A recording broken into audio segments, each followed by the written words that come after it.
बिस्मिल्लाहिर्रहमानिर्रहीम। अस्सलाम वालेकुम। मैं हूँ फ़ाहिरा सज्जाद और जल्दी से जाइए कमेंट बॉक्स में और मेरे सलाम का जवाब कमेंट में दीजिए, मुझे अच्छा लगता है। और जी आज बन रही है क्रिस्पी आलू टिक्की जो कि हम अंडे के बग़ैर बना रहे हैं। मुकम्मल डिटेल वीडियो है और टिप्स और ट्रिक्स जो भी इसमें इस्तेमाल होती हैं सारी मैं आपसे डिटेल वीडियो शेयर करूँगी और एंड तक इसको ज़रूर देखिएगा।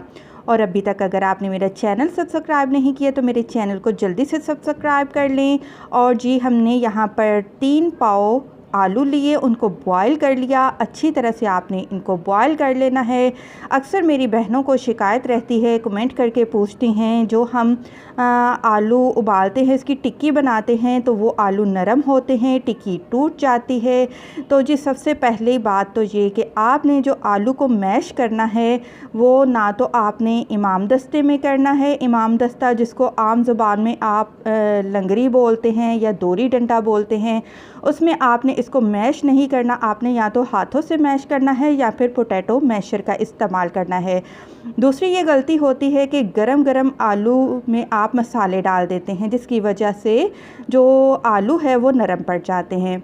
तो आलू को मैश करने के बाद इसमें हम डाल देते हैं 2 चाय के चम्मच लेवल करके नमक, 2 चाय के चम्मच हम इसमें कुटी हुई लाल मिर्च डाल देते हैं और इसके बाद इसमें जाएगा कुटा ज़ीरा 1 चाय का चम्मच, आधा चाय का चम्मच हल्दी डालेंगे। इससे कलर भी जो टिक्की का है वो बहुत अच्छा आता है हल्दी के साथ।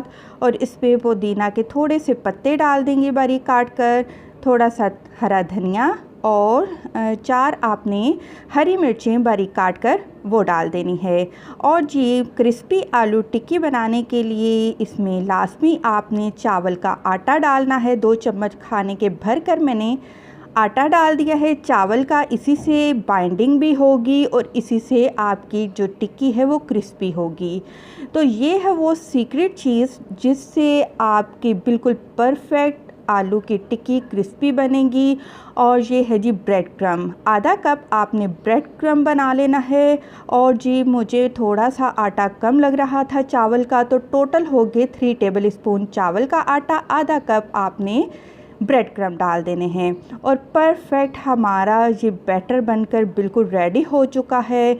और 3 खाने के चम्मच आपने बैटर लेना है अपने हाथों पर और गोल बॉल की शेप देनी है और इस तरीके से नॉर्मल आपने टिक्की बना लेनी है। कोई भी आपको कटर की ज़रूरत नहीं है कि आप परफेक्ट गोल बनाएं। ये देखिए हाथों से ही बिल्कुल परफेक्ट शेप आई है हमारी आलू की टिक्की की। तो इसी तरीके से सारी की सारी टिक्की हम बना कर रख लेंगे। अच्छा एक और टिप मैं बता दूं ब्रेड क्रम्ब के हवाले से, अक्सर हो ही जाता है कि जो आलू है वो नरम हो जाते हैं और आप क्या करिए नॉर्मल ब्रेड को आप चूरा बनाइए और आलू में डालिए तो आपके ये मसला भी हल हो जाएगा, आपकी टिक्कियाँ आसानी से बन जाएंगी।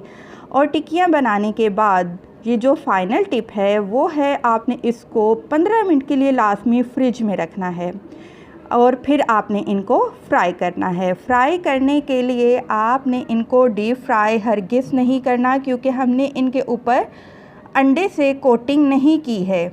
हम इनको सिर्फ वैसे ही शैलो फ्राई करेंगे तवे पे या फ्राई पैन पे। आपने देखा है कि मैंने सिर्फ 1 टेबल स्पून ही घी डाला है और इस पे ही मैं शैलो फ्राई कर रही हूँ टिक्की को। और अगर आपने ज़्यादा तेल में इनको फ्राई किया या फिर डीप फ्राई किया तो सारे के सारे जो आलू हैं वो बिखर जाएंगे, तेल भी ख़राब हो जाएगा, टिक्की भी ख़राब हो जाएगी। तो आपने सिर्फ़ और सिर्फ थोड़ा तेल डालकर ही आपने इनको शैलो फ्राई करना है। और 1 मिनट आप फ्राई करने के लिए एक साइड पर रखिए, उसके बाद साइड को चेंज करिए और आप थोड़ी देर बाद ही देखेंगे कि जो टिक्कियां हैं वो कितनी अच्छे तरीके से दोनों तरफ से शैलो फ्राई हो रही हैं। लेकिन फिर भी अगर आपसे नहीं बनती तो आप इनके ऊपर अंडे की कोटिंग कर सकते हैं, तब आपसे ये टिक्की बिल्कुल परफेक्ट बन जाएगी। तो हमने इनको किचन टॉवल पर निकाल दिया है और जो कि बहुत ही टेस्टी बनी है, बहुत ही क्रिस्पी बनी है। और आप इनको बनाइए, इंजॉय करिए। और अगर अभी तक आपने मेरे चैनल कुकिंग विद फ़ाहिरा सज्जाद को सब्सक्राइब नहीं किया तो प्लीज़ मेरे चैनल को ज़रूर सब्सक्राइब करें और जाते जाते मेरी वीडियो को आपने ज़रूर लाइक करते जाना है। वीडियो पसंद आई है ज़रूर लाइक करें। खुश रहें, दुआ में याद रखें। अल्लाह हाफ़िज़।